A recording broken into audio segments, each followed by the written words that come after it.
हिंदी में यूपीएससी की तैयारी से संबंधित प्रोग्राम्स को देखने के लिए सब्सक्राइब करें स्टडी IQIAS हिंदी। आज के इस वीडियो में बेसिकली हम डिस्कस करने वाले हैं कि क्या कारण है कि यूपीएससी में हिंदी माध्यम का रिजल्ट लगातार बिगड़ रहा है। यदि आप बीते 10 वर्षों के इतिहास को देखेंगे, 10 वर्षों के रिजल्ट को यदि आप खगोलेंगे तो वहां पर आपको मालूम चलेगा कि भाई हिंदी माध्यम का जो सिलेक्शन है यह लगातार कम हो रहा है। इसका मेन रीजन क्या है? इसका रीजन ज्यादा बड़ा नहीं है ना, और यदि बड़ा माना भी जाए तो इसको सुधारा जा सकता है। कैसे? तो यह आज के इस वीडियो का टॉपिक है। याद रखिएगा कि यहां पर हिंदी माध्यम के छात्रों के जहन में एक बहुत ही स्वाभाविक सा प्रश्न उठता है कि भाई यदि मैं हिंदी माध्यम का छात्र हूं और बेसिकली यदि मैं हिंदी भाषी राज्य से हूं तो बट ऑब्वियस है कि मेरी भाषा हिंदी ही होगी, है ना। और यदि हिंदी नहीं तो कोई भी भारतीय भाषा आप ले सकते हैं। तो उस भारतीय भाषा के बलबूते क्या यूपीएससी में सिलेक्शन लिया जा सकता है? या फिर जिस प्रकार आप लगातार रिजल्ट देख रहे हैं कि अदर लैंग्वेजेस में यूपीएससी का रिजल्ट बिगड़ता जा रहा है, तो क्या इस हिसाब से पहले मैं इंग्लिश को इंप्रूव करूं, यानी कि अगले आने वाले 1 साल तक पहले मैं अपनी इंग्लिश को स्ट्रांग करूं, पश्चात मैं यूपीएससी की जर्नी स्टार्ट करूं, तो क्या यही सही रहेगा? तो बेटा ये कुछ लोगों के लिए सही हो सकता है, कुछ फैसले कई लोगों के लिए सही होते हैं और कुछ फैसले कई लोगों के लिए गलत होते हैं। मेरे हिसाब से यह करना गलत होगा। कारण यह है कि यदि मान लीजिए मैं ये मानकर चल लेता हूं कि आप ग्रेजुएशन में ही अपनी यूपीएससी की जर्नी स्टार्ट करते हैं, तो भाई ग्रेजुएशन जब तक आप कंप्लीट करेंगे अर्थात 21 वर्ष की उम्र तक, मानकर चलिए कि 21 ईयर की आयु में आप पहला यूपीएससी का अटेम्प्ट देंगे। परंतु यह जो परिभाषा है सभी के लिए फिट नहीं बैठेगी। अर्थात कुछ स्टूडेंट्स ऐसे भी होंगे जो कि 21, 22, 23 वर्ष की उम्र में अपनी यूपीएससी की जर्नी को स्टार्ट करेंगे। तो क्या उनके लिए यह पॉसिबल हो पाएगा कि पहले 1 वर्ष वो क्या करें? इंग्लिश को स्ट्रॉन्ग करें, फिर आगामी वर्षों में वो यूपीएससी की तैयारी इंग्लिश लैंग्वेज में करें। अब यहां पर 2-3 टर्म्स हैं कि भाई यदि मान लीजिए आपके मन में यह प्रश्न उठ रहा है कि मैं इंग्लिश को चूज करूं या फिर हिंदी को चूज करूं, तो इसका सिंपल सा फंडा यह है कि आपके पास 2-3 ऑप्शन है। या तो आपकी इंग्लिश बहुत अच्छी है ना, या तो आपकी इंग्लिश बहुत अच्छी है, हिंदी वीक है, तो इसमें कोई डाउट ही नहीं है, आपको इंग्लिश चूज करना है। या फिर आपकी इंग्लिश वीक है और हिंदी बहुत अच्छी है, तो भी इसमें डाउट नहीं है, आपको हिंदी चूज करना है। यानी कि यहां पर 50-50 का रेशियो आप लेकर चलें कि भाई यदि हिंदी अच्छी है, हिंदी में पकड़ अच्छी है आपकी, तो आपको हिंदी चूज करना है, और यदि इंग्लिश में पकड़ अच्छी है तो इंग्लिश चूज करना है। अब यहां पर कुछ स्टूडेंट्स ऐसे हैं कि भाई मैं इंग्लिश समझ लेता हूं, मैं बोल नहीं पाता। यदि मैं लिखने पर आऊं तो मैं वर्ड्स बना लेता हूं, मैं वोकैब बना लेता हूं, परंतु मैं बोल नहीं पाता हूं। तो बच्चे यहां पर अब आपका हो सकता है कि हिंदी के साथ भी आपकी यही समस्या हो, तो फिर ऐसे स्टूडेंट्स के लिए यह समस्या का विषय है। और ऐसी ही कुछ समस्या आती है कि सर ना ही मेरी इंग्लिश अच्छी है और ना ही मेरी हिंदी अच्छी है।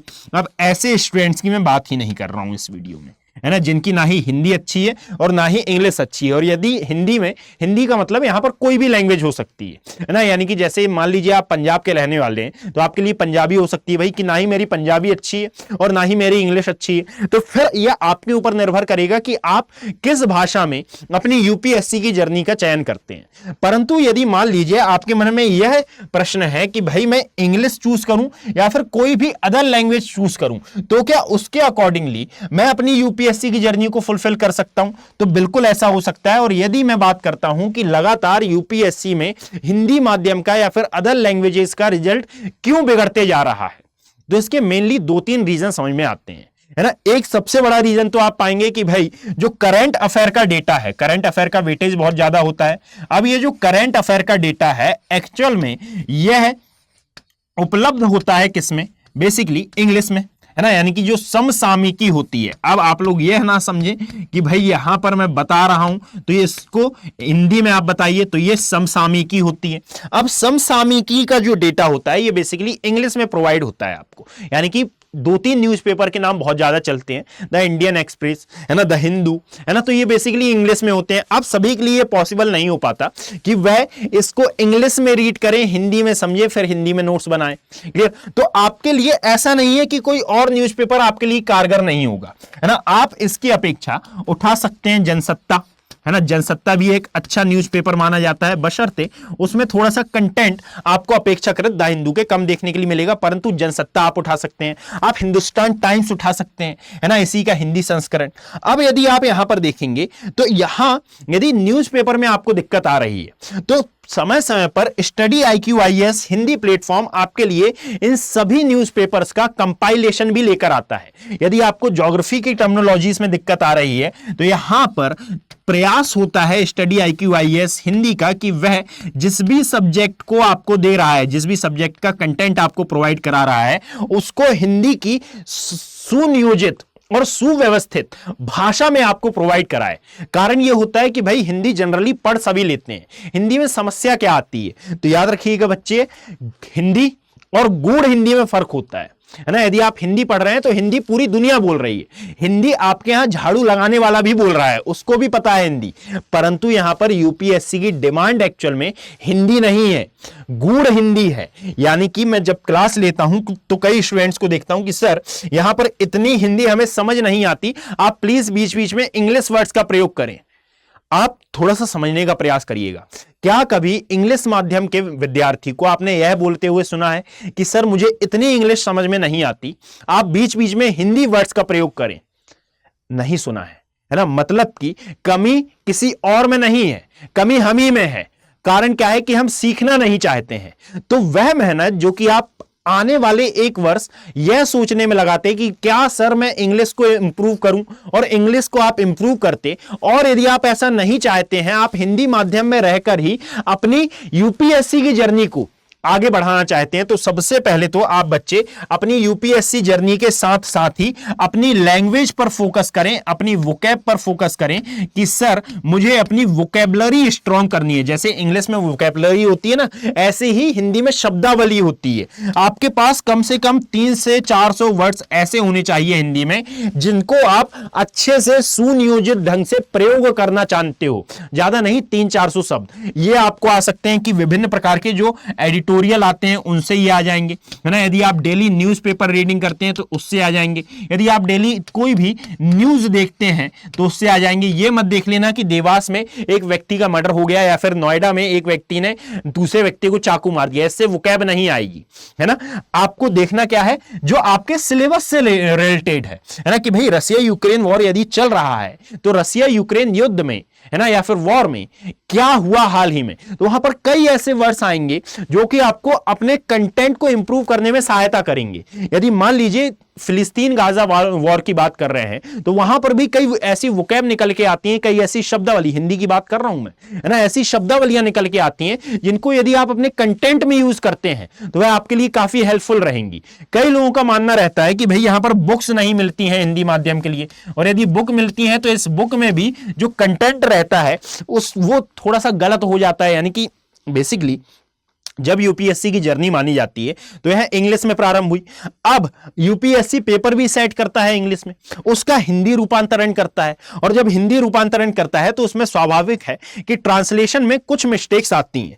अब वो मिस्टेक्स हमारी नहीं है, परंतु यदि मैंने एक शब्द लिया कि भाई हॉटस्पॉट, ये मैं बता रहा हूं बिल्कुल रियल कहानी कि ये हॉटस्पॉट को हम किस नाम से जानते हैं, या सॉरी हॉटस्पॉट को हम कहां पढ़ते हैं, तो बेसिकली जब आप ज्योग्राफी पढ़ेंगे, है ना, पश्चिमी हिमालय, पूर्वी हिमालय, इनकी बात करेंगे, पश्चिमी घाट पर्वत, अंडमान निकोबार द्वीप समूह, इनकी बात करेंगे, तो आप जानते हैं कि इसको नाम दिया जाता है कि ये सभी क्षेत्र बायोडायवर्सिटी के हॉटस्पॉट में आते हैं।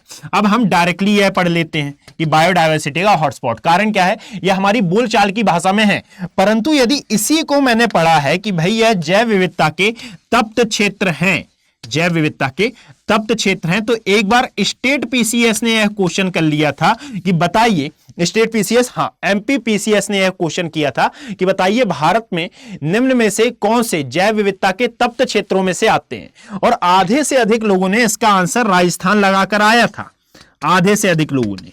क्लियर, मतलब कि पता था कि पश्चिमी घाट पर्वत जैव विविधता के तप्त क्षेत्रों में आता है, परंतु वहां पर हॉटस्पॉट ना लिखकर उसने तप्त क्षेत्र लिख दिया, और यहां पर स्टूडेंट ने भी दिमाग नहीं लगाया कि एक्चुअल में वो इंग्लिश में जाकर थोड़ा सा देख ले। भाई यहां यदि मान लीजिए पेपर तो दोनों लैंग्वेज में आता है, इंग्लिश में भी आता है और जो लैंग्वेज आप चूज करे होते हैं उसमें भी आता है। तो मेन ऐसा है कि भाई यदि मान लीजिए कोई भी शब्द आपसे हिंदी में नहीं पता है ना, या फिर हिंदी में आप कंफ्यूज हो रहे हैं, तो प्री तक तो चल जाता है, परंतु जब आप मेंस की जर्नी स्टार्ट करने के लिए जाते हैं ना, तो मेंस में आपकी यह भाषा की पकड़ मेन रखती है कि भाई आपको भाषा का कितना नॉलेज है। जिस भी भाषा में आपने अपनी यूपीएससी जर्नी को चुना है, उस भाषा का एक्चुअल नॉलेज आपको है या नहीं है। अब चाहे वो हिंदी हो या फिर कुछ भी अदर लैंग्वेज हो, तो मैं मानकर चलता हूं कि आप 18 वर्ष के हैं और 18 वर्ष की उम्र में आप अपनी यूपीएससी की जर्नी को स्टार्ट करते हैं। तो अब आप जो अपना पहला अटेम्प्ट देंगे वह आप 21 ईयर की एज में देंगे। तो भाई आपके पास अभी कुल मिलाकर 3 वर्ष का समय है। अब इस 3 वर्ष में से जो ये 1 वर्ष रहेगा ना, अर्थात 18 से लेकर 19 तक, यह आपका फर्स्ट ईयर का टाइम रहेगा। इस फर्स्ट ईयर में याद रखिएगा आपको काम क्या करना है, अपनी प्रिपरेशन के साथ साथ ही आपको अपनी लैंग्वेज पर पकड़ बनानी है कि भाई मेरी वोकैब कैसे स्ट्रांग हो, और उस शब्दावली का आपको समय समय पर प्रयोग भी करना है। अब प्रयोग कहां करेंगे आप, तो याद रखिएगा कि यहां पर आपको अपने मन से एक संशय हटाना पड़ेगा, एक भ्रांति हटानी पड़ेगी। यहां पर आपको हिंदी बोलनी पड़ेगी। अर्थात जिस प्रकार हम इंग्लिश बोलने में शर्म नहीं करते हैं, ठीक उसी प्रकार हम हिंदी बोलने में भी शर्म ना करें। हिंदी बोलने से आप गंवार नहीं हो जाएंगे। यहां पर याद रखें कि स्टडी IQ IAS हिंदी के जितने भी फैकल्टी हैं वो well educated, well expert faculty हैं, और जब आप इनसे P2I बैचेस में पढ़ते हैं तो यहां पर यदि आप हिंदी माध्यम के छात्र हैं तो आपको अपने आप पहली ही क्लास में समझ में आ जाता है कि हां हम सही प्लेटफॉर्म पर आए हैं। और इस समस्या को देखते हुए स्टडी IQ IAS आपके लिए लेकर आया है एक हिंदी P2I बैच, और ये P2I बैचेस लॉन्च हो रहे हैं हमारे 8 जुलाई से, अर्थात यहां पर शाम 6 बजे 8 जुलाई को इसका ओरिएंटेशन सेशन है, जिसमें हम बताएंगे आपको कि एक्चुअल में हिंदी माध्यम के छात्रों को यूपीएससी की तैयारी कैसे करनी चाहिए, क्या क्या हर्डल्स आते हैं, उन हर्डल्स को, उन परेशानियों को हिंदी माध्यम के छात्रों द्वारा कैसे दूर किया जा सकता है, और उसमें स्टडी IQ IAS आपके साथ हमेशा है, और साथ में कब तक है, तो याद रखें इसका नाम है P2I, अर्थात प्रीलिम्स से लेकर इंटरव्यू तक। जब तक आपका सिलेक्शन नहीं हो जाता, जब तक यह आपके साथ रहेगा। यदि आप प्री क्वालिफाई करते हैं तो इसके तहत आपको MRP प्रोग्राम मिलेगा। यदि आप मेंस क्वालिफाई करते हैं तो इसी के तहत आपको IGP प्रोग्राम मिलेगा, अर्थात इंटरव्यू गाइडेंस प्रोग्राम मिलेगा। और यदि मान लीजिए इंटरव्यू गाइडेंस प्रोग्राम के तहत आप सफल होते हैं तो फिर आपके पूरा यह अमाउंट वापस भी किया जाएगा। अर्थात यहां पर आपको करना यह है कि बस स्टडी IQ के इन P2I बैचेस को ज्वाइन करना है यदि आपका सपना हिंदी माध्यम से यूपीएससी में सिलेक्शन लेने का है, और आप यदि एक सीरियस एस्पिरेंट हैं तो यहां पर 8 जुलाई हमारी डेट है। और यदि आप AKB लाइव कोड का यूज करते हैं तो यह पूरा का पूरा कोर्स आपको मात्र 27,999 में प्राप्त होगा। यहां पर इन 27,999 में आपको याद रखें कि प्री से लेकर इंटरव्यू तक की तैयारी कराई जा रही है। नॉट ओनली प्री, परंतु मेंस और मेंस रेसिडेंशियल प्रोग्राम, अर्थात जब आप प्री क्वालिफाई करेंगे तो स्टडी IQ IAS आपको दिल्ली बुलाएगा और अपने खर्चे पर आपको मेंस का पूरा सिलेबस कवर अप कराएगा। और यदि आप मेंस क्वालिफाई करते हैं तो फिर आपको इंटरव्यू की तैयारी भी कराएगा, अर्थात that is IGP programme. Clear? तो यहां पर यदि इन सभी समस्याओं को हम देखें तो सबसे पहले तो आपको अपनी लैंग्वेज स्ट्रांग करनी है। जो आप इन P2I बैचेस के पार्ट बनेंगे तो आप अपने आप पाएंगे कि आप में इंप्रूवमेंट हुआ है।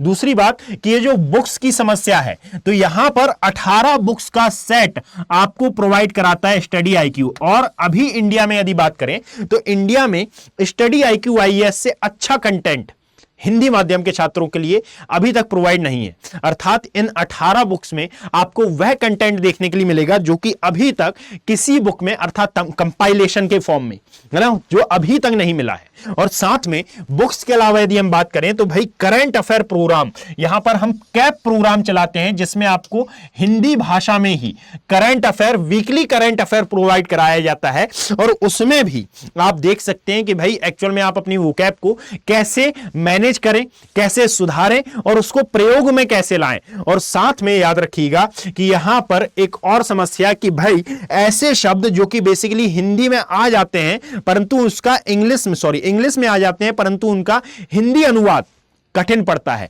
तो यहां पर एक आंसर राइटिंग सेशन भी होता है। और उस आंसर राइटिंग सेशन में आपकी आंसर राइटिंग तो देखी ही जाती है, साथ में यह भी नोटिस किया जाता है कि यदि आप हिंदी माध्यम के छात्र हैं तो आपको अपनी भाषा में पकड़ कितनी है और इसमें क्या इंप्रूवमेंट की आवश्यकता है। क्लियर? तो आंसर राइटिंग सेशन यहां पर डेली होगा, अर्थात जब आपकी क्लास होगी 3 आवर 3.5 घंटे की क्लास जो ये होती है, उसके पश्चात आपको स्क्रीन पर एक आंसर शो होगा।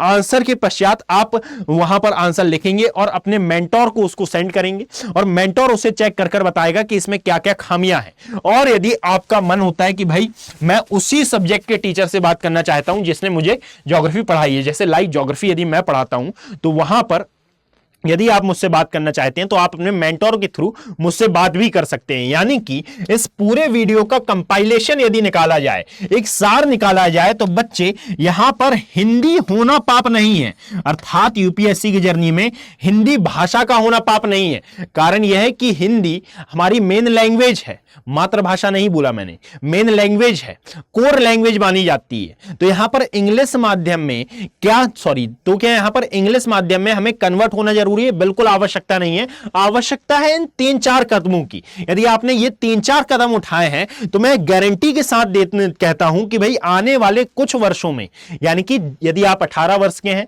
और 21 वर्ष की उम्र में पहला अटेम्प्ट देते हैं तो आपका यह प्री क्वालिफाई होगा यदि आप इस बुद्धिमत्ता से अपनी लैंग्वेज को अपनी खामी ना बनाते हुए, अपना स्ट्रॉन्ग पॉइंट बनाते हुए, अपना मजबूत हिस्सा बनाते हुए, अपना दारोमदार बनाते हुए यदि आगे बढ़ते हैं तो बशर्ते इसको लगातार आपको इंप्रूव करना पड़ेगा, इसको बार बार आपको प्रयोग करना पड़ेगा। क्लियर? तो इन 3-4 बातों का ध्यान रखिएगा। और यदि आप अपनी इस जर्नी को बहुत ही अच्छा बनाना चाहते हैं तो बच्चे, आई रिपीट कि यहां पर 8 जुलाई से हमारे P2I बैचेस लॉन्च हो रहे हैं।